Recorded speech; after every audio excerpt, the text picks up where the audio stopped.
Assim, a Raquel tá livre daquele jeito desse jeito, isso eu tava pra esse princípio radiométrico, não é possível. Você tá vendo aí, ó, sentido Tijuca, quem faz o acesso também no grau, o Vila Isabel, o troço, tá complicado, você puder utilizar ali pela...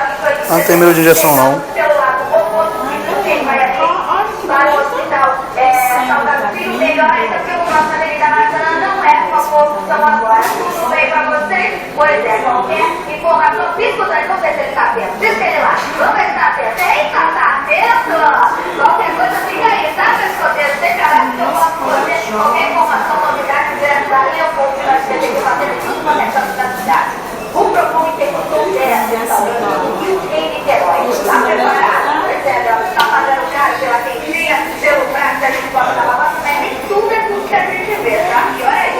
Mais de 160 livros assim, estragados. Aqui mesmo? Tá bom. Levanta, mano.